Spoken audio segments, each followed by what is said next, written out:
प्यारे भक्तों, आज मैं आप सभी को सुनाने जा रही हूँ अगहन पूर्णिमा व्रत की 5 सर्वश्रेष्ठ कथा एक साथ। अगहन का महीना बहुत ही पवित्र माना गया है।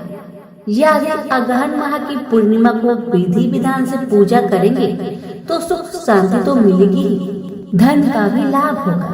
अगहन महीने को उल्लेख श्रीमद् भागवत गीता में भी है। अगहन महीना में ही भगवान श्री कृष्ण ने गीता का उपदेश दिया था। अगहन माह की पूर्णिमा को अति फलदायी बताया गया है। इस दिन नदियों में स्नान करने से पुण्य मिलता है और कहा जाता है कि इस दिन किए गए दान का 32 गुना अधिक फल मिलता है। पंचांग के अनुसार इस साल अगहन पूर्णिमा 26 दिसंबर को पड़ेगी। इस पूर्णिमा पर भगवान विष्णु की पूजा की जाती है। कई लोग इस दिन व्रत भी रखते हैं। आइए भक्तगण कथा की शुरुआत करते हैं। कथा को श्रद्धा पूर्वक प्रसन्नचित मन से श्रवण करें। भगवान आपकी हमारी सभी की मनोकामना को पूर्ण करेंगे। कथा की शुरुआत करेंगे गणेश जी की कथा के साथ। आपसे निवेदन है कि कथा को पूरा सुनिए। अगर कथा अच्छी लगे तो दूसरों के पास शेयर करना ना भूलें। प्रेम से बोलिए गणेश महाराज की जय। आप श्रवण करें कथा कि एक बार पथवारी माता, पाल माता और विनायक जी में झगड़ा हो गया। सब आपस में अपने आप को श्रेष्ठ बता रहे थे, बड़ा बता रहे थे। इतने में उनके सामने से एक लड़का जा रहा था जो कि ब्राह्मण का लड़का था। उस ब्राह्मण के लड़के को देखकर पाल माता, पथवारी माता और गजानन जी ने उसे रोका और कहा, ए लड़का, हमारा न्याय करके जा। तो लड़का बोला, हे भगवान, मैं कल वापस आऊंगा, तब आप सबका न्याय कर दूंगा। ब्राह्मण का लड़का बहुत चतुर था। उसे पता था अगर भगवान के बारे में कुछ गलत कह दिया तो मुझे बहुत दुख उठाना पड़ सकता है। इसी कारण से ब्राह्मण का लड़का चुपचाप वहाँ से चला गया और अपनी माँ से सारा कहानी बताया कि माँ, मैं जब रास्ते से जा रहा था वहाँ पर पाल माता, पथवारी माता और विनायक जी अपने आप में लड़ रहे थे। पाल माता कह रही थी मैं बड़ी हूँ, विनायक जी कह रहे थे मैं बड़ा हूँ, पथवारी माता कह रही थी मैं बड़ा हूँ। इसी बात को लेकर दोनों माता और विनायक जी मुझे बुलाए और कहने लगे हमारा न्याय करता जा। लेकिन मैं बहाना बनाकर इतना कहकर आया, मैं कल आपका न्याय कर दूंगा। माँ, अब तुम बताओ मैं उनका न्याय कैसे करूं? बताओ माँ। बेटे की बात सुन माँ ने कहा, बेटा ध्यान से सुनो। जब कल पथवारी माता, पाल माता और विनायक जी के पास जाओगे तब सभी को बड़ा बता देना। लड़के ने कहा, ठीक है माँ, जैसा तुमने कहा मैं वैसा ही करूँगा। दूसरे दिन लड़का वहाँ पर चला गया जहाँ दोनों माता और विनायक जी रहते हैं। ब्राह्मण का लड़का सबसे पहले पाल माता से बोला, हे पाल माता, आप बड़ी हैं क्योंकि हर व्यक्ति आता है और स्नान ध्यान करके शुद्ध होकर जाता है और आप सबकी रक्षा करती हैं, इसलिए आप बड़ी हैं। ब्राह्मण लड़का गया पथवारी माता के पास और कहने लगा, हे माता, आप सबसे बड़ी हैं क्योंकि जितने भी तीर्थ धर्म ध्यान कर ले पर आपकी पूजा किए बिना उनका कार्य पूर्ण नहीं होता। आप जीवित को भी तारती हैं और मरने के बाद भी उद्धार करती हैं। ये पथवारी माता पथ की धारणी, इसलिए आप बड़ी हैं। अब विनायक जी की बारी आया तो लड़का बोला, हे भगवान, सबसे पहले शुभ काम में आपको ही मनाया जाता है। आपको ध्याए बिना कोई काम सिद्ध नहीं होता, इसलिए हे विनायक जी आप बड़े हैं। माता, पथवारी माता और विनायक जी लड़के की चतुराई पर बहुत प्रसन्न हुए और बोले, हे लड़के, तुमने तो हम सबको ही बड़ा कर दिया। हम सब तुमसे बहुत प्रसन्न हैं, इसलिए जब हम तुम्हें आशीर्वाद देते हैं कि तुम सदा सुखी रहो।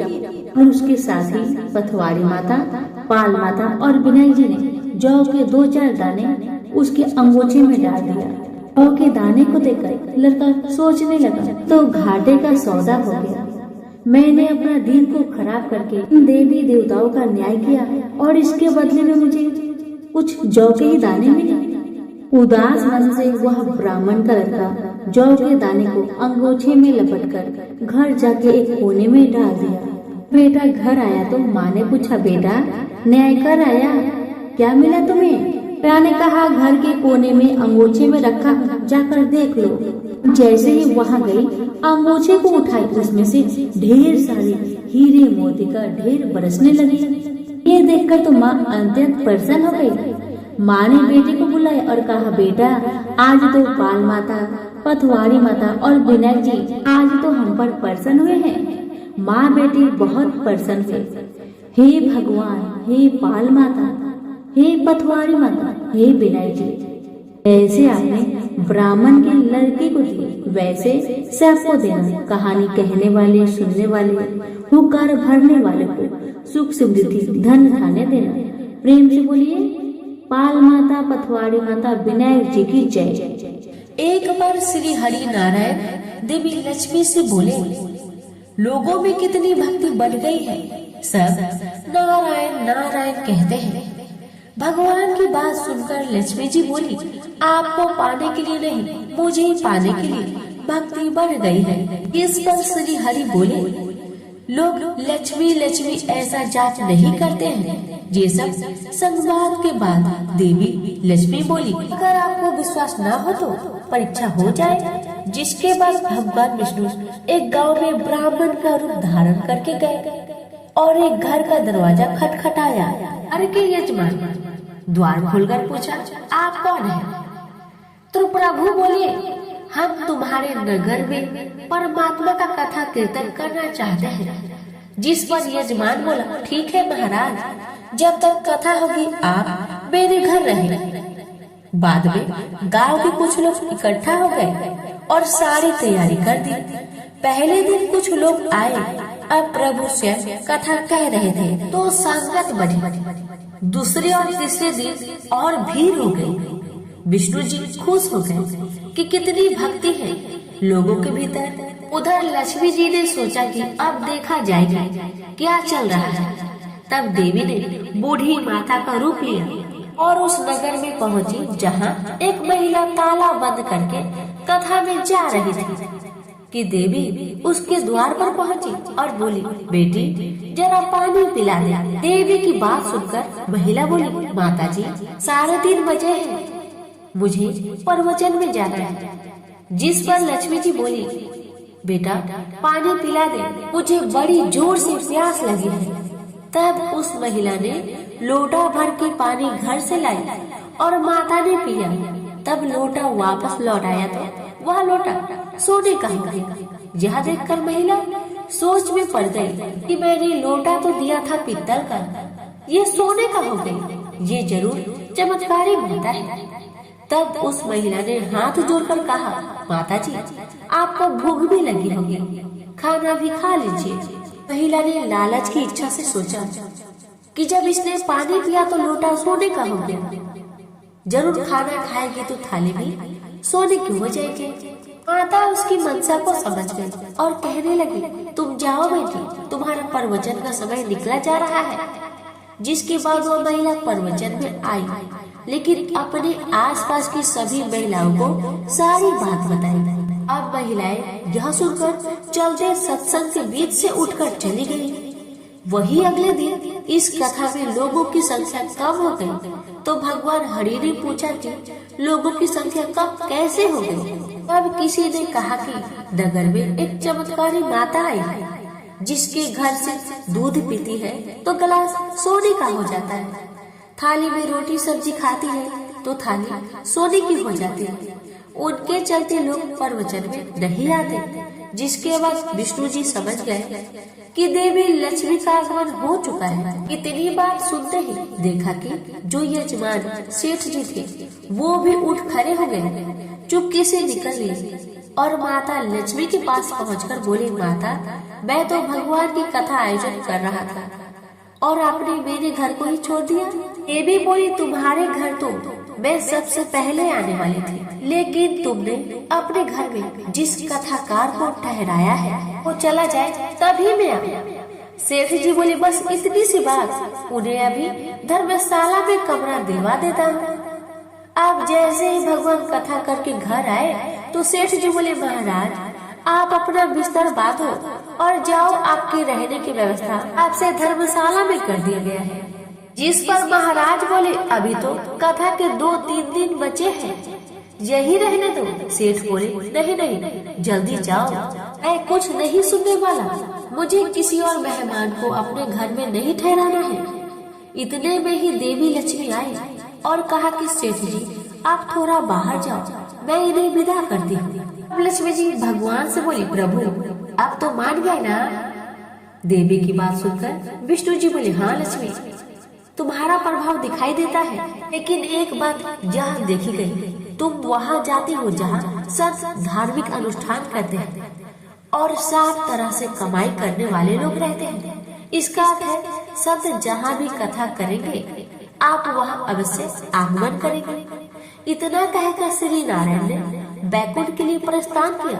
प्रभु के जाने के बाद अगले दिन सेठ के घर सभी गांव वालों की भीड़ हो गई। सभी चाहते थे कि यह माता सभी के घर में आए, लेकिन विष्णु जी के जाने के बाद देवी लक्ष्मी ने सेठ और बाकी सभी गांव वालों को कहा, अब मैं जा रही हूँ। सभी कहने लगे कि माता ऐसा क्यों, हमसे क्या भूल हुई? माता ने कहा, मैं वही रहती हूँ जहाँ नारायण का वास होता है।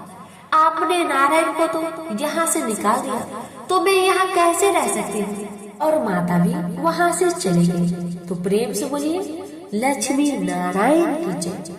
सत्यनारायण की कथा कराने से सुख समृद्धि बनी रहती है। ऐसा माना जाता है कि जो लोग इस कथा को सुनते हैं, उनकी सभी मनोकामनाओं की पूरी होती है।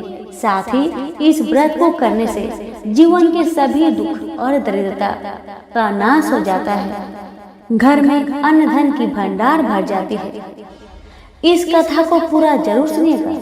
अगर अच्छी लगे तो कमेंट बॉक्स में श्री सत्यनारायण की जय अवश्य लिखें।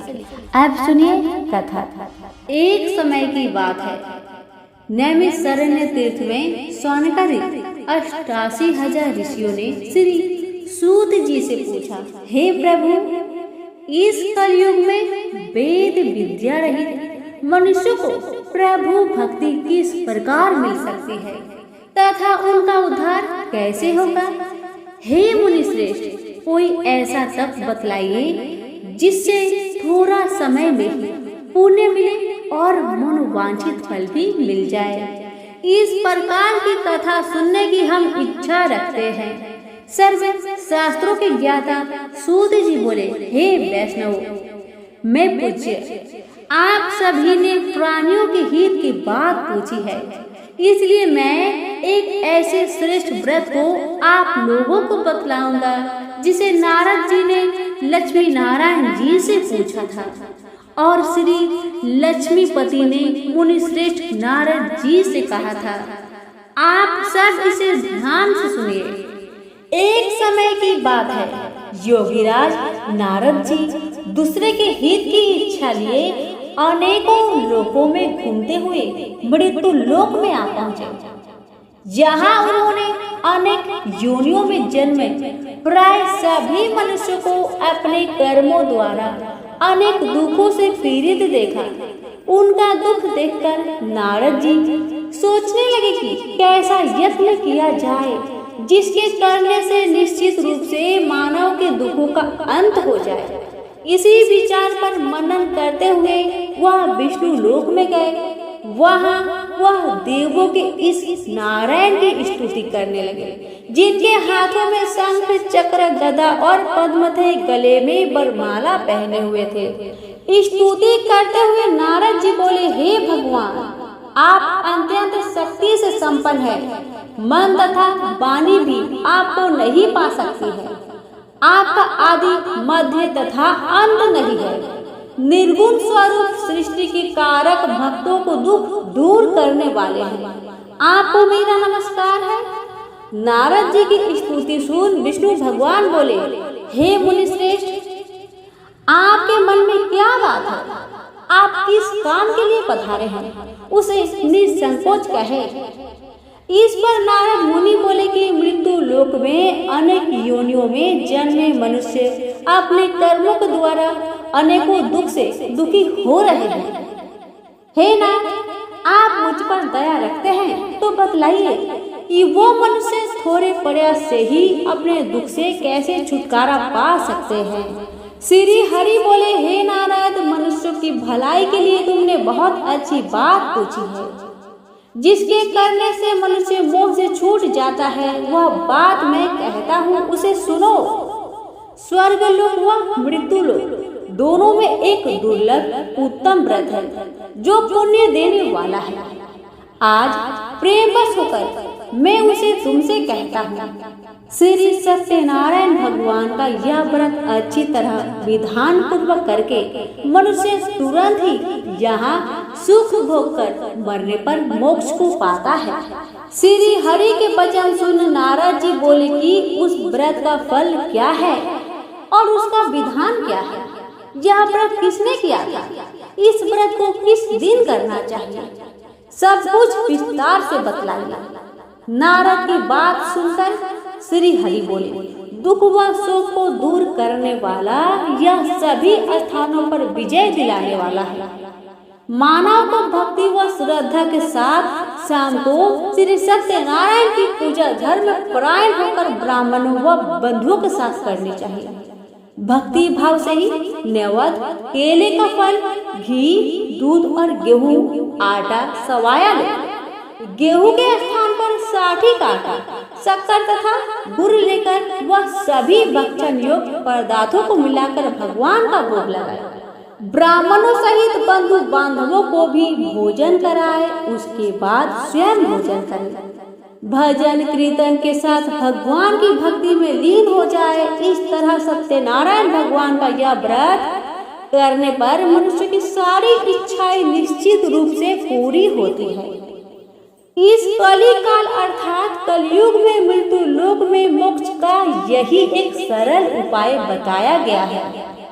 इति श्री सत्यनारायण व्रत कथा का प्रथम अध्याय यहीं पर संपूर्ण हुआ। अब सुनिए दूसरा अध्याय। जी बोले, हे ऋषियों, जिसने पहले समय में इस व्रत को किया था उसका इतिहास कहता हूँ, ध्यान से सुनो। सुंदर काशीपुरी नगरी में एक अत्यंत निर्धन ब्राह्मण रहता था। भूख प्यास से परेशान वह धरती पर घूमता रहता था। ब्राह्मणों से प्रेम करने वाले भगवान ने एक दिन ब्राह्मण का वेश धारण कर उसके पास जाकर पूछा, हे ब्रीव, नित्य दुखी होकर तुम पृथ्वी पर क्यों घूमते हो? दीन ब्राह्मण बोला, मैं निर्धन ब्राह्मण हूँ, भिक्षा के लिए धरती पर घूमता हूँ। हे भगवान, यदि आप इसका कोई उपाय जानते हो तो बतलाए। वृद्ध ब्राह्मण कहता है कि सत्यनारायण भगवान मनोवांछित फल देने वाले हैं, इसलिए तुम उनका पूजन करो। इसे करने से मनुष्य सभी दुखों से मुक्त हो जाता है। वृद्ध ब्राह्मण बनकर आए सत्यनारायण भगवान उस निर्धन ब्राह्मण को व्रत का सारा विधान बताकर अंतर ध्यान हो गए। ब्राह्मण मन ही मन सोचने लगा कि जिस व्रत को वृद्ध ब्राह्मण करने को कह गया है मैं उसे जरूर करूंगा। यह निश्चय करने के बाद उसे रात में नींद नहीं आई। वह सवेरे उठकर सत्यनारायण भगवान के व्रत का निश्चय कर भिक्षा के लिए चला गया। उस दिन निर्धन ब्राह्मण को भिक्षा में बहुत धन मिला, जिससे उसने बंधु बांधवों के साथ मिलकर श्री सत्यनारायण भगवान का व्रत संपन्न किया। भगवान सत्यनारायण का व्रत संपन्न करने के बाद वह निर्धन ब्राह्मण सभी दुखों से छूट गया और अनेक प्रकार की संपत्तियों से युक्त हो गया। उसी समय से यह ब्राह्मण हर माह इस व्रत को करने लगा। इस तरह से सत्यनारायण भगवान के व्रत को जो मनुष्य करेगा वह सभी प्रकार के पापों से छूटकर मोक्ष को प्राप्त होगा। जो मनुष्य इस व्रत को करेगा वह सभी दुखों से मुक्त हो जाएगा। सूत जी बोले कि इस तरह से नारायण जी का कहा हुआ श्री सत्यनारायण व्रत को मैंने तुमसे कहा। हे ब्रीपो, मैं अब और क्या कहूँ? हे मुनिवर, संसार में उस ब्रीफ से सुनकर और किसने इस व्रत को किया, हम सब इस बात को सुनना चाहते हैं।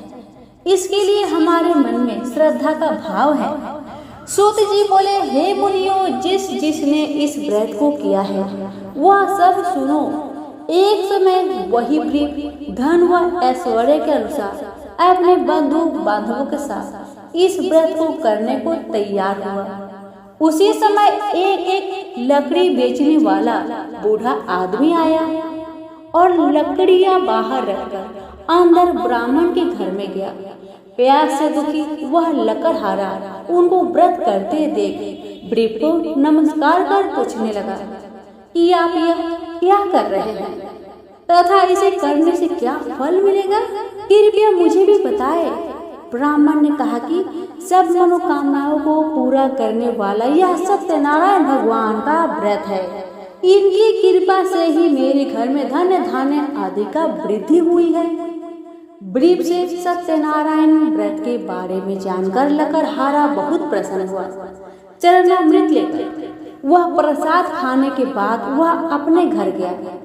लकड़हारे ने अपने मन में संकल्प किया कि आज लकड़ी बेचने से जो धन मिलेगा उसी से श्री सत्यनारायण भगवान का उत्तम व्रत करूंगा। मन में इस विचार को ले बूढ़ा आदमी सिर पर लकड़ियां रखकर उस नगर में बेचने गया जहां धनी लोग ज्यादा रहते थे। उस नगर में उसे अपनी लकड़ियों का दाम पहले से 4 गुना अधिक मिलता है। बूढ़ा प्रसन्नता के साथ दाम लेकर केले, शक्कर, घी, दूध, दही और गेहूं का आटा ले और सत्यनारायण भगवान के व्रत की अन्य सामग्रियां लेकर अपने घर गया। वहां उसने अपने बंधु बांधवों को बुलाकर विधि विधान से सत्यनारायण भगवान का पूजन और व्रत किया। इस व्रत के प्रभाव से वह बूढ़ा लकड़हारा धन पुत्र आदि से युक्त होकर संसार के समस्त सुख भोग कर अंत काल में वैकुंठ धाम चला गया। इति श्री सत्यनारायण व्रत कथा का दूसरा अध्याय संपूर्ण हुआ। अब सुनिए तीसरा अध्याय। सूत जी बोले, हे श्रेष्ठ मुनियों, अब आगे की कथा कहता हूँ। पहले समय में उल्कामुख नाम का एक बुद्धिमान राजा था। वह सत्य वक्ता और जितेंद्रिय था। प्रतिदिन देव स्थानों पर जाता और निर्धनों को धन देकर उनके कष्ट को दूर करता था। उसकी पत्नी कमल के समान मुख वाली तथा सती साध्वी थी। भद्रशिला नदी के तट पर उन दोनों ने श्री सत्यनारायण भगवान का व्रत किया। उसी समय साधु नाम का एक वैश्य आया। उसके पास व्यापार करने के लिए बहुत सा धन भी था। राजा को व्रत करने देखकर वह विनय के साथ पूछने लगा, हे राजन, भक्ति भाव से पूर्ण होकर आप यह क्या कर रहे हैं? मैं सुनने की इच्छा रखता हूँ, तो आप मुझे बतलाइए। राजा बोला, हे साधु, अपने बंधु बांधवों के साथ पुत्र आदि की प्राप्ति के लिए महाशक्तिमान श्री सत्यनारायण भगवान का व्रत व पूजन कर रहा हूँ। राजा के वचन सुन साधु आदर से बोला, हे राजन, मुझे इस व्रत का सारा विधान कहिए। आपके कथा अनुसार मैं भी इस व्रत को करूँगा। मेरी भी संतान नहीं है और इस व्रत को करने से निश्चित रूप से मुझे संतान की प्राप्ति होगी। राजा से व्रत का सारा विधान सुन व्यापार से निवृत्त हो वह अपने घर गया। साधु वैश्य ने अपनी पत्नी को संतान देने वाले इस व्रत का वर्णन कह सुनाया और कहा कि जब मेरी संतान होगी तब मैं इस व्रत को करूँगा। साधु ने इस तरह के वचन अपनी पत्नी लीलावती से कहे। एक दिन लीलावती पति के साथ आनंदित हो सांसारिक धर्म में प्रवृत्त होकर सत्यनारायण भगवान की कृपा से गर्भवती हो गई। 10वें महीने में उसके गर्भ से एक सुंदर कन्या ने जन्म लिया। दिनों दिन वह ऐसे बढ़ने लगी जैसे कि शुक्ल पक्ष का चंद्रमा बढ़ता है। माता पिता ने अपनी कन्या का नाम कलावती रखा। एक दिन लीलावती ने मीठे शब्दों में अपने पति को याद दिलाया कि आपने सत्यनारायण भगवान के जिस व्रत को करने का संकल्प किया था उसे करने का समय आ गया है, आप इस व्रत को करिए। साधु बोला कि हे प्रिय, इस व्रत को मैं उसके विवाह में करूँगा। इस प्रकार अपनी पत्नी को अवशासन देकर वह नगर को चला गया।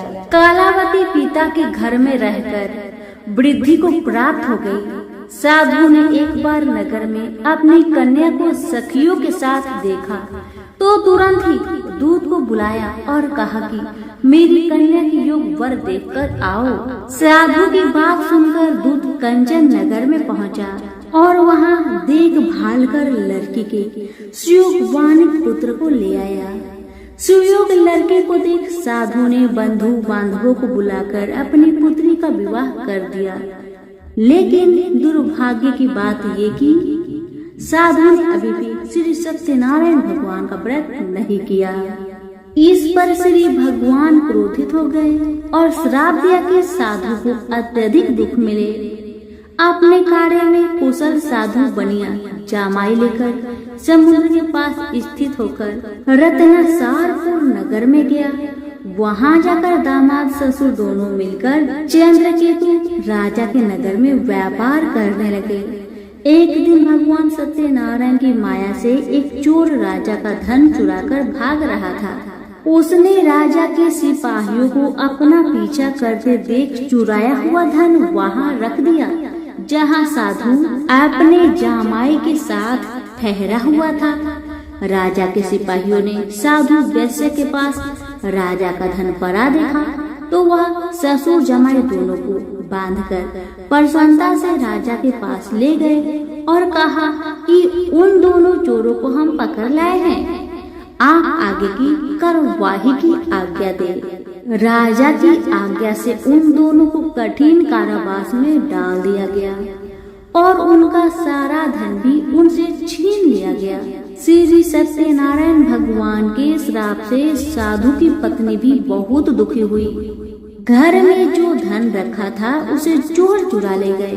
शारीरिक तथा मानसिक पीड़ा व भूख प्यास से अति दुखी हो अन्न की चिंता में कलावती ब्राह्मण के घर गई। वहां उसने श्री सत्यनारायण भगवान का व्रत होते देखा, फिर कथा भी सुनी। वह प्रसाद ग्रहण कर वह रात को घर वापस आई। माता ने कलावती से पूछा कि हे पुत्री, अब तक तुम कहाँ थी? तेरे मन में क्या है? कलावती ने अपने माता से कहा, हे माता, मैंने एक ब्राह्मण के घर में श्री सत्यनारायण भगवान का व्रत देखा है। कन्या के वचन सुन लीलावती भगवान की पूजन की तैयारी करने लगी। लीलावती ने पारिवारिक व बंधुओं सहित सत्यनारायण भगवान का पूजन किया और उनसे वर मांगा कि मेरे पति तथा जमाई शीघ्र घर आ जाए। साथ ही ये भी प्रार्थना की कि हम सबका अपराध क्षमा करें। श्री सत्यनारायण भगवान इस व्रत से संतुष्ट हो गए और राजा चंद्रकेतु को सपने में दर्शन देकर कहा कि हे राजन, तुम उन दोनों वैश्य को छोड़ दो और तुमने उनका जो धन लिया है उसे वापस कर दो। अगर ऐसा नहीं किया तो मैं तुम्हारा धन, राज्य व संतान सभी को नष्ट कर दूंगा। राजा को यह सब कहकर वह अंतर ध्यान हो गए। प्रातःकाल सभा में राजा ने अपना सपना सुनाया। फिर बोले कि वानिक पुत्र को कैद से मुक्त कर सभा में लाओ। दोनों ने आते ही राजा को प्रणाम किया। राजा मीठी वाणी में बोला, हे महान भाव, भाग्यवश ऐसा कठिन दुख तुम्हें प्राप्त हुआ है, लेकिन अब तुम्हें कोई भय नहीं है। ऐसा कहकर राजा ने उन दोनों को नए वस्त्र भूषण भी पहनाए और जितना धन उनका लिया था उससे 2 गुना धन देकर वापस कर दिया। दोनों वैश्य अपने घर को चल दिए। इति श्री सत्यनारायण भगवान व्रत कथा 3य अध्याय संपूर्ण हुआ। अब सुनिए 4था अध्याय। सूत जी बोले, वैश्य ने मंगलाचार कर अपनी यात्रा आरंभ की और अपने नगर की ओर चल दिए। उनके थोड़ी दूर जाने पर एक डंडी वेश्याधारी श्री सत्यनारायण ने उनसे पूछा, हे साधु, तेरी नाव में क्या है? अभिमानिक बानिक हंसता हुआ बोला, हे डंडी, आप क्यों पूछते हो? क्या धन लेने की इच्छा है? मेरी नाव में तो बेल व पत्ते भरे हुए हैं। वैश्य के कठोर वचन सुन भगवान बोले, तुम्हारा वचन सत्य हो। डंडी ऐसे वचन का वहाँ से दूर चले गए। कुछ दूर जाकर समुद्र के किनारे बैठ गए। डंडी के जाने के बाद साधु वैश्य ने नित्य क्रिया के पश्चात नाव को ऊंची उठते देखकर अचंभा माना और नाव में बेल पत्ते आदि देखकर वह मूर्छित हो जमीन पर गिर पड़ा। मूर्छा खुलने पर वह अत्यंत शोक में डूब गया। तब उसका दामाद बोला कि आप शोक न मनाएं, यह डंडी का श्राप है, इसलिए हमें उनकी शरण में जाना चाहिए, तभी हमारी मनोकामना पूरी होगी। दामाद की बात सुनकर वह डंडी के पास पहुंचा और अत्यंत भक्ति भाव से नमस्कार कर बोला, मैंने आपसे जो असत्य वचन कहे थे उनके लिए मुझे क्षमा करे। ऐसा वचन कहकर महान शोकातुर हो रोने लगा। तब डंडी भगवान बोले, हे बानिक पुत्र, मेरी आज्ञा से बार बार तुम्हें दुख प्राप्त हुआ है, तू मेरी पूजा से विमुख हुआ। साधु बोला, हे भगवान, आपकी माया से ब्रह्मा आदि देवता भी आपके रूप को नहीं जानते, तब मैं अज्ञानी कैसे जान सकता हूँ? आप प्रसन्न होइए, अब मैं सामर्थ्य के अनुसार आपकी पूजा करूँगा, मेरी रक्षा करें और पहले के समान नौका में धन भर दे। साधु वैश्य के भक्ति पूर्वक वचन सुनकर भगवान प्रसन्न हो गए और उसकी इच्छा अनुसार वरदान देकर अंतर ध्यान हो गए। ससुर जमाई जब नाव पर आए तो नाव धन से भरी हुई थी। फिर वह अपनी अन्य साथियों के साथ सत्यनारायण भगवान का पूजन कर अपने नगर को चल दिए। जब नगर के नजदीक पहुँचे तो दूत को घर पर खबर करने को भेज दिया। दूत साधु की पत्नी को प्रणाम कर कहता है कि मालिक अपने दामाद सहित नगर के निकट आ गए हैं। दूत की बात सुन साधु की पत्नी लीलावती ने बड़े हर्ष के साथ सत्यनारायण भगवान का पूजन कर अपनी पुत्री कालावती से कहा कि मैं अपने पति के दर्शन को जाती हूँ, तू कार्य पूर्ण कर शीघ्र आ जा। माता के ऐसे वचन सुन कालावती जल्दी से प्रसाद छोड़ अपने पति के पास चली गई। प्रसाद की अवज्ञा के कारण श्री सत्यनारायण भगवान रुष्ट हो गए और नाव सहित उसके पति को पानी में डुबो दिए। कालावती अपने पति को वहां ना पाकर रोती हुई जमीन पर गिर गई। नौका को डूबा हुआ देख वह कन्या को रोता देख साधु दुखी होकर बोला, हे प्रभु, मुझसे तथा मेरे परिवार से जो भूल हुई है उसे क्षमा करे। साधु के दीन वचन सुनकर श्री सत्यनारायण भगवान प्रसन्न हो गए और आकाशवाणी हुई, हे साधु, तेरी कन्या मेरी प्रसाद को छोड़कर आई है, इसलिए उसका पति अदृश्य हो गया है। यदि वह घर जाकर प्रसाद खाकर लौटती है तो इसे इसका पति अवश्य मिलेगा।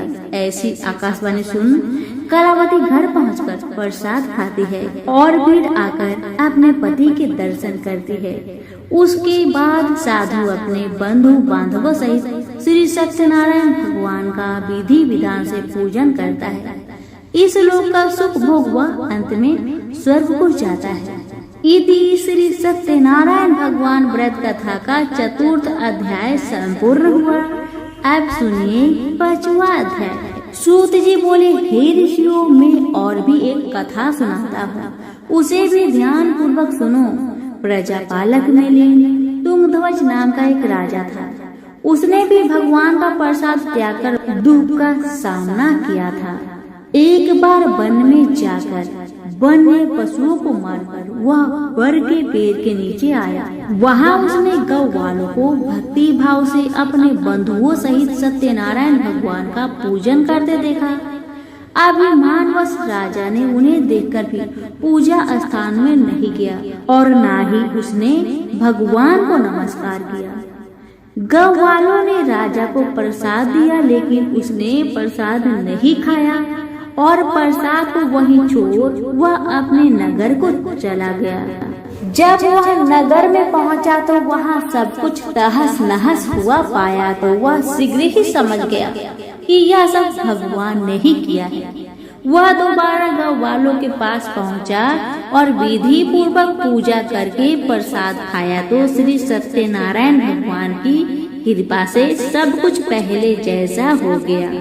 दीर्घ काल तक सुख भोगने के बाद मरणों उपरांत उसे स्वर्ग लोक की प्राप्ति हुई। जो मनुष्य परम दुर्लभ इस व्रत को करेगा तो भगवान सत्यनारायण की अनुकंपा से उसे धन धान्य की प्राप्ति होगी। निर्धन धनी हो जाता है और भय मुक्त हो जीवन जीता है। संतानहीन मनुष्य को संतान सुख मिलता है और सारे मनोरथ पूर्ण होने पर मानव अंत काल में वैकुंठ धाम को जाता है। सूत जी बोले, जिन्होंने पहले इस व्रत को किया है अब उनके दूसरे जन्म की कथा कहता हूँ। वृद्ध सतानंद ब्राह्मण ने सुदामा का जन्म लेकर मोक्ष की प्राप्ति की। लकड़हारे ने अगले जन्म में निषाद बनकर मोक्ष प्राप्त किया। उल्कामुख नाम का राजा दशरथ होकर वैकुंठ को गए। साधु नाम के वैश्य ने मोरध्वज बनकर अपने पुत्र को आड़े से चीरकर मोक्ष पाया।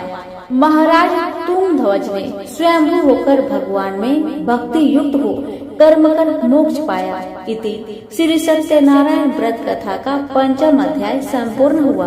तो प्रेम से बोलिए श्री सत्यनारायण भगवान की जय। तुलसी से जुड़ी एक कथा बहुत प्रचलित है। श्रीमद् देवी भागवत पुराण में इनके अवतरण की दिव्य लीला कथा भी बनाई गई है। एक बार शिव ने अपने तेज को समुद्र में फेंक दिया था। उससे एक महातेजस्वी बालक ने जन्म लिया। यह बालक आगे चलकर जलंधर के नाम से पराक्रमी दैत्य राजा बना। इसकी राजधानी का नाम जलंधर नगरी था। दैत्यराज कालनेमी की कन्या वृंदा का विवाह जलंधर से हुआ। जलंधर महाराक्षस था।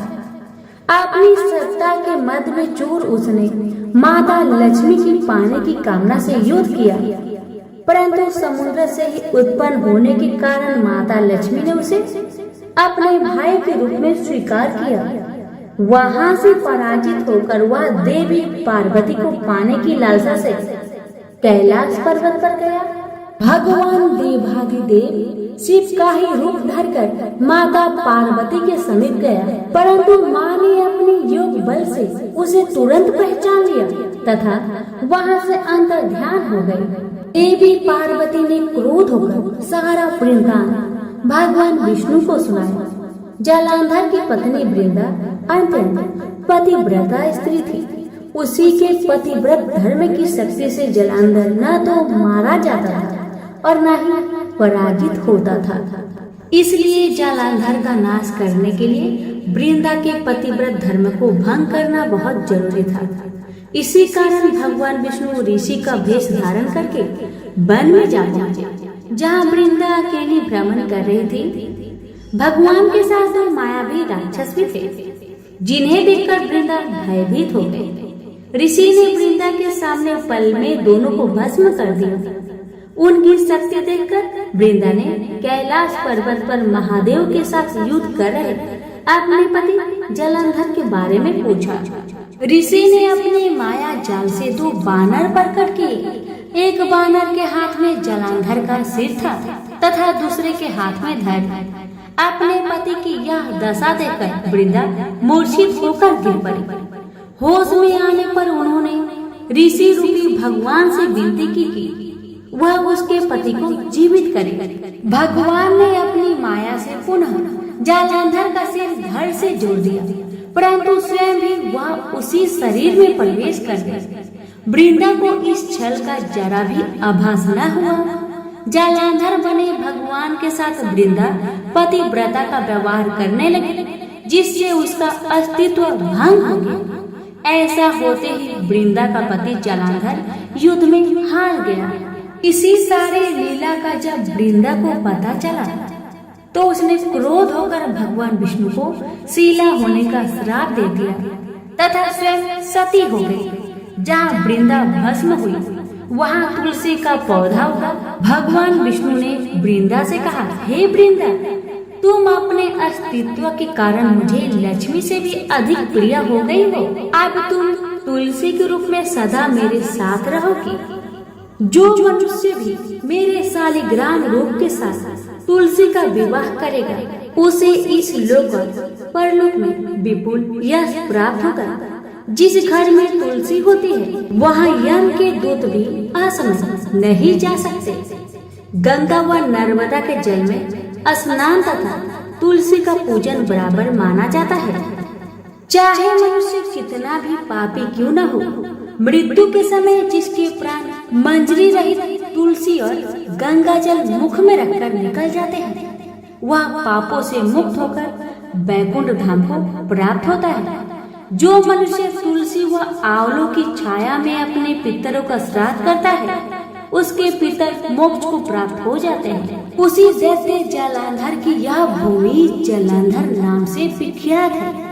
सती वृंदा का मंदिर मोहल्ला कोट किशनचंद में स्थित है। कहते हैं इस स्थान पर एक प्राचीन गुफा थी जो सीधी हरिद्वार तक जाती थी। सच्चे मन से 40 दिन तक सती वृंदा देवी के मंदिर में पूजा करने से सभी मनोरथ पूर्ण होते हैं। तो प्रेम से बोलिए तुलसी मैया की जय। आज है मंगलवार और मैं आप सभी को सुनाने जा रही हूँ हनुमान जी की कथा। भगवान शंकर के 11वें अवतार कहे जाने वाले हनुमान जी का व्रत और पूजन करने से पूरी होती है हर मनोकामना। सुख, संपत्ति, यश और संतान प्राप्ति के लिए मंगलवार का व्रत रखना शुभ माना जाता है। हनुमान जी से जुड़ी मंगलवार व्रत कथा आइए सुनते हैं। प्राचीन समय का बात है। किसी नगर में एक ब्राह्मण दाम्पत्य रहते थे। उनके कोई संतान न होने के कारण वह बहुत दुखी रहते थे। हर मंगलवार को ब्राह्मण देवता वन में हनुमान जी का पूजन करने जाता था। वह पूजा करके बजरंग बली से एक पुत्र की कामना करता था। उसकी पत्नी भी मंगलवार के दिन व्रत के अंत में हनुमान जी को भोग लगाकर ही भोजन करती थी। एक बार व्रत के दिन ब्राह्मणी ने भोजन नहीं बना पाया और न ही हनुमान जी को भोग लगा सकी। तब उसने प्रण किया कि वह अगले मंगलवार को हनुमान जी को भोग लगाकर ही भोजन करेगी। वह भूखी प्यासी 6 दिन तक पड़ी रही। मंगलवार के दिन वह बेहोश हो गई। हनुमान जी उसकी श्रद्धा और भक्ति को देखकर बहुत प्रसन्न हुए और उन्होंने आशीर्वाद स्वरूप में ब्राह्मणी को एक पुत्र दिया और कहने लगे कि यह तुम्हारी बहुत सेवा करेगा। अब बालक को पाकर ब्राह्मणी बहुत खुश हुई। उसने बालक का नाम मंगल रखा। कुछ समय उपरांत जब ब्राह्मण घर आए तो बालक को देख पूछने लगे कि ये बालक कौन है। तो पत्नी कहने लगी कि मंगलवार के व्रत से प्रसन्न होकर हनुमान जी ने उन्हें यह बालक दिया है। एक दिन मौका पाकर ब्राह्मण ने बालक को कुएं में गिरा दिया। घर लौटने पर ब्राह्मणी ने पूछा कि मंगल मेरा बेटा कहाँ है। तभी पीछे से मंगल मुस्कुराते हुए घर में प्रवेश किया। उसे वापस देखकर ब्राह्मण चौंक गया। उसी रात को बजरंग बली ने ब्राह्मण को सपने में दर्शन दिए और बताया कि यह पुत्र मैंने ही तुम्हारी पत्नी को दिया है। सच जानकर ब्राह्मण बहुत खुशी हुआ और अपनी गलती पर पछताने लगा कि मैंने अपने बेटे को कैसे कुएं में फेंक दिया। अब तो ब्राह्मण और ब्राह्मणी दोनों एक साथ नियमित रूप से मंगलवार का व्रत रखने लगे। मंगलवार का व्रत रखने वाले मनुष्य पर अपार कृपा होती है। प्रेम से बोलिए पवन पुत्र हनुमान की जय। प्राचीन काल में नंदक नामक एक विद्वान ब्राह्मण था। सुनंदा नाम की उसकी पत्नी को कोई संतान नहीं हुई, तो उस बूढ़े ब्राह्मण ने किसी दूसरे की सुंदर गुणवती कन्या को अपनी पुत्री के रूप में गोद ले लिया। ऐसा कहा जाता है कि कन्या के अष्टांग नित्य ही बहुत सा सोना दिया करते थे, जिसकी बदौलत वह ब्राह्मण धन धान्य हो गया। इससे उसमें भारी मद और अभिमान आ गया। वह राजा की तरह रहने लगा। कन्या जब विवाह योग्य हो गई तो नंदक ने उसका विवाह सोमेश्वर नाम के एक ब्राह्मण युवक के साथ कर दिया। इस तरह वह कन्या से नित्य प्रति मिलने वाले स्वर्ण से वंचित हो गया। जब ससुराल से शुभ दिन देखकर सोमेश्वर अपनी पत्नी को अपने घर ले जाने के लिए चला तो रास्ते में रात हो गई। वन में अकेला देखकर निर्दयी नंदक ने सोमेश्वर की हत्या कर दी। पति को मारा देख ब्राह्मण पुत्री बहुत दुखी हुई। उसने पति के साथ मरने का निश्चय कर लिया। वह मरने की तैयारी कर ही रहे थे कि मंगल देव वहाँ उपस्थित हुए और उन्होंने उसे वर मांगने को कहा। ब्राह्मण पुत्री ने कहा, हे देव, यदि आप मुझ पर प्रसन्न हैं तो मेरे पति को जीवित कर दे। यह मंगल देव ने उसके पति को परम विद्वान बनाकर जीवित कर दिया और भी वर मांगने को कहा। तो ब्राह्मण पुत्री ने कहा, हे ग्रहों के स्वामी, जो लाल चंदन द्वारा लाल फूलों से मंगलवार के दिन प्रातःकाल के समय आपका पूजन कर स्मरण करे, उन्हें बंधन रोग और व्याधि कभी भी पैदा न हो। उन्हें व उनके परिजनों को सर्प, अग्नि और बैरियों से भय न हो। उनका कभी स्वजनों से वियोग न हो तथा आप अपने भक्तों के लिए सुख देने वाले हो, यही वर मुझे दीजिए। मंगल देव बोले, जो मेरा भक्त जितेंद्रिय होकर एक बार भोजन करके 4 दीपक युक्त मंडल पर अर्धों के साथ वेदों और पुराणों के मंगल मंत्रों सहित 21 मंगलवार का व्रत करे, साथ में लाल रंग का युवा बैल सोने सहित यथाशक्ति दान करे और ब्राह्मणों को भोजन कराए तो उसे कभी मंगल की ग्रह पीड़ा नहीं होगी। उसे भूत, प्रेत, बेताल और शाकिनी कभी नहीं मार सकेगी। उनकी दरिद्रता नष्ट होगी और उनके परिवार में यश और कीर्ति की वृद्धि होगी। उनका वंश बढ़ेगा। यह कहकर मंगल देव अंदर ध्यान हो गए। तभी से मंगलवार व्रत की परिपाटी चालू हुई। सभी प्रेम से बोले, पवन पुत्र हनुमान की जय। एक दूसरी कथा के अनुसार एक वृद्धा प्रति मंगलवार व्रत रखती थी। उसका एक पुत्र भी था जिनका नाम मंगलिया था।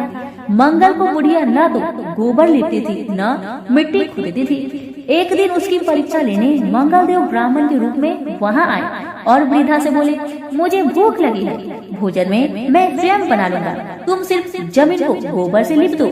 इस पर बुढ़िया ने कहा, आज मंगलवार है, मैं इस दिन जमीन नहीं लिपती। हाँ, पानी छिड़क कर चौका लगा देती हूँ, आप उसी जगह रसोई बनाए। ब्राह्मण ने कहा, मैं तो गोबर से लिपी चौके में ही भोजन पकाता हूँ। बुढ़िया ने जमीन लिपने के सिवा कुछ भी करने की हामी भर ली। तो ब्राह्मण ने वृद्धा से कहा, अपने लड़के को बुलाकर औधा लिटा दो, उसी की पीठ पर मैं भोजन पकाऊंगा। काफी सोचने पर वृद्धा ने पुत्र को बुलाकर औधा लिटा दिया तथा उस ब्राह्मण की आज्ञा से अंगीठी जला दी। ब्राह्मण ने अंगीठी में आग जला भोजन बनाने के बाद वृद्धा से बोला, अपने पुत्र को बुला, वह भी प्रसाद ले लेगा। बुढ़िया ने दुखी मन से कहा, ब्राह्मण देवता क्यों हंसी कर रहे हो? उसी पर आग जलाकर तो आपने भोजन बनाया, वह तो मर चुका होगा। ब्राह्मण ने बुढ़िया को समझाया तथा बुलाने का आग्रह किया। आवाज लगाते ही पुत्र दौड़ता आया। ब्राह्मण बोला, माई, तेरा व्रत सफल हुआ, दया के साथ तुम्हारे हृदय में निष्ठा व विश्वास भी है, अतः तेरा सदा कल्याण ही होगा। सभी प्रेम से बोले, पवन पुत्र हनुमान की जय, मंगल देव की जय। यह कथा है हनुमान जी की माँ से ऐसी कौन सी भूल हो गई जिस कारण वह अप्सरा से बन गई बनरी। आइए सुनते हैं। एक बार देवराज इंद्र की सभा स्वर्ग में लगी हुई थी। इसमें दुर्वासा ऋषि भी भाग ले रहे थे। जिस समय सभा में विचार विमर्श चल रहा था, उसी समय सभा के मध्य ही पूजिक स्थली नामक इंद्रलोक की अप्सरा बार बार इधर से उधर आ जा रही थी। सभा के मध्य पूजिक स्थली का यह आचरण ऋषि दुर्वासा को अच्छा न लगा।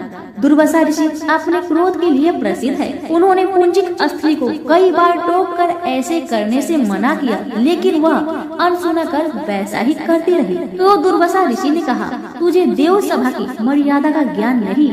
तू कैसी देव अप्सरा है जो बनरियों की तरह बार बार आ जाकर सभा में विघ्न डाल रही है। जा, अपनी इस आदत के कारण तू बनरी हो जा।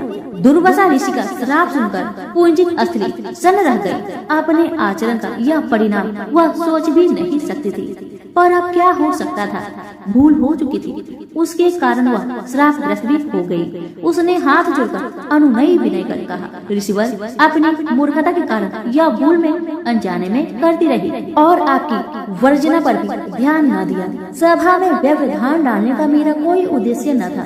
कृपया बताइए, अब आपके इस श्राप से मेरा उद्धार कैसे होगा? अप्सरा की विनती सुनकर ऋषि दुर्वासा पसीजे बोले, अपनी इस चंचलता के कारण अगले जन्म में तू वानर जाति के राजा विरज की कन्या के रूप में जन्म लेगी। तू देव सभा की अप्सरा है, अतः तेरे गर्भ से एक महान बलशाली, यशस्वी तथा प्रभु भक्त बालक का जन्म होगा। पुंजिक अप्सरा को संतोष हुआ। पूर्ण जन्म में वानर राज विरज की कन्या के रूप में उसका जन्म हुआ। उसका नाम अंजना रखा गया।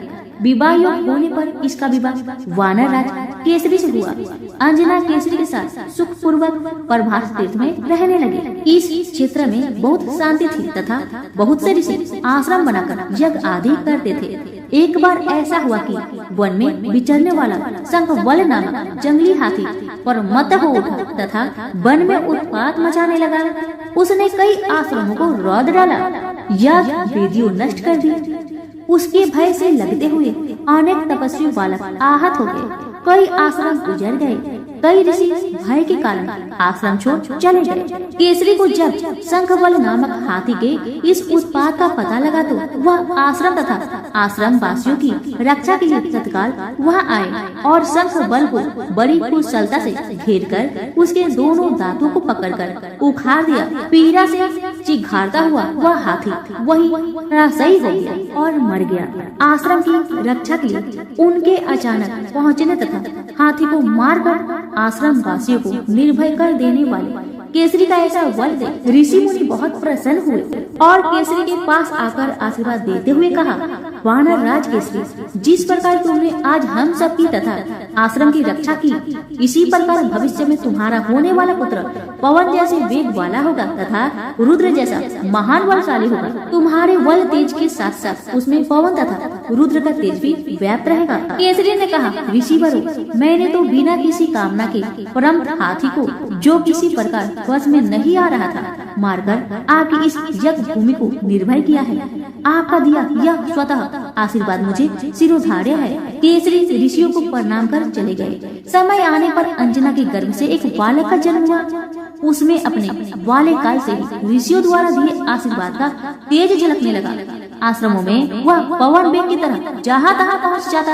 आश्रमों में विघ्न डालने वाले वन्य जीवों तथा दुष्ट व्यक्तियों को अपने अपार बल से खदेड़ देता। अपने इस पराक्रम से वह मदमत हो जाता तथा अपने साथियों के साथ वह आश्रमों में कीड़ा करने लगता। उसको खेलने से कोई रोकता तो वह उसको भी तंग करने लगता।